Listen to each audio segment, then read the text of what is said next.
Je me tords de douleur chaque mois. J'ai peur d'en parler et je ne sais pas quoi faire. Quel mec voudrait de moi?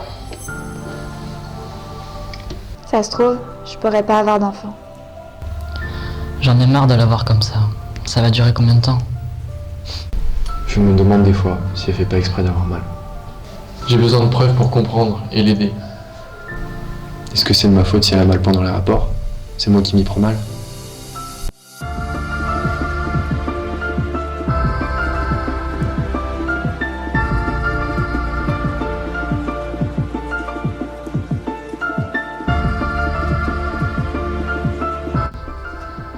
Et maintenant, on fait quoi?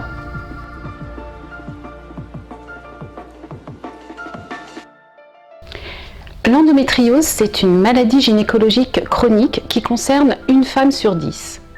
Dans 70% des cas, le principal symptôme, c'est la douleur. Une douleur qui empêche de se lever le matin, qui empêche de mener à bien ses activités. 30 à 40% des femmes qui sont atteintes d'endométriose connaîtront des problèmes de fertilité. Alors, l'endométriose, qu'est-ce que c'est? Au moment des règles, on perd du sang et on perd la muqueuse de l'utérus, l'endomètre. Dans tous les cas, chez toutes les femmes, il y a un petit peu de ce sang et de ces muqueuses qui remontent à travers les trompes pour aller se déposer dans l'abdomen. Mais ça se désagrège en fin de cycle. Sauf chez 10% des femmes, où les cellules d'endomètre vont aller se fixer sur les organes, autour de l'utérus, les trompes, les ovaires, derrière l'utérus, mais aussi sur les intestins, sur la vessie par exemple, et cela va être extrêmement douloureux. Alors l'endométriose, ça a un impact sur le quotidien de la jeune fille ou de la femme qui en est atteinte. Ce sont effectivement des douleurs importantes, la difficulté de mener à bien ses activités au quotidien. C'est une maladie aussi qui va avoir des répercussions sur la vie sociale.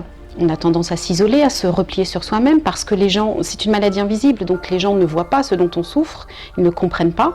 Et c'est ça qui va être très difficile à vivre pour la personne qui est atteinte d'endométriose. Et bien sûr, c'est une maladie de couple. Les rapports peuvent être extrêmement douloureux dans l'endométriose, avec l'endométriose. Et c'est difficile d'oser en parler, d'oser dire quand on commence à avoir une relation amoureuse, j'ai mal pendant les rapports, j'ai pas envie parce que j'ai peur, voilà, c'est très compliqué.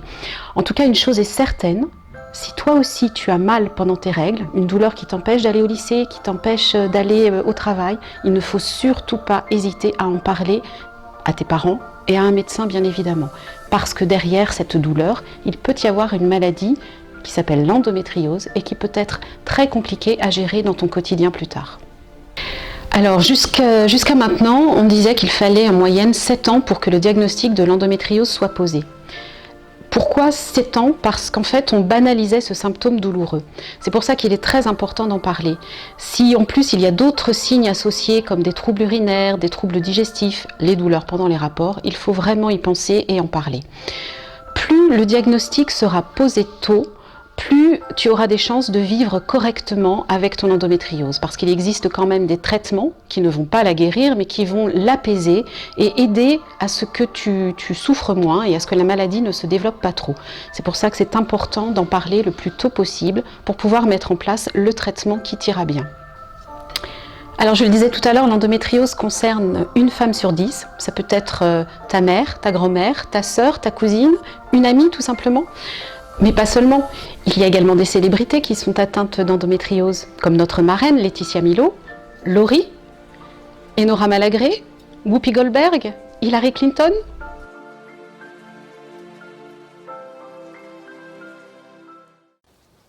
J'ai souffert très longtemps avant qu'on m'écoute, enfin. J'ai changé plusieurs fois de médecin, on ne me prenait pas au sérieux, on me disait que c'était dans ma tête, on me disait que c'était normal de souffrir, qu'il fallait que j'apprenne à vivre avec. Et à 23 ans, on m'a découvert l'endométriose. Malheureusement, la maladie avait énormément évolué. Alors si vous souffrez, vous aussi, si vous souffrez au point de ne pas aller au lycée, c'est pas normal. Parlez-en à votre médecin, prenez conseil auprès d'Ento-France, on est là pour vous aider. Ne restez surtout pas dans cette douleur, dans cette souffrance. Je pense qu'un homme qui comprend la situation, qui comprend ce que c'est la maladie, est un homme qui est capable d'accompagner à 100% sa femme, sa conjointe ou même sa fille ou sa petite sœur ou sa grande sœur durant toutes les épreuves de la maladie. Au contraire, je pense que un homme qui néglige un peu, qui pense que une femme atteinte d'endométriose est sans arrêt en train de se plaindre ou est un peu chochotte parce qu'elle a tout le temps mal au ventre ou d'autres signes de faiblesse qu'apporte cette maladie. Je pense que c'est ces hommes-là qui doivent prendre conscience vraiment que l'endométriose est une maladie qui use moralement, physiquement les femmes qui en sont atteintes.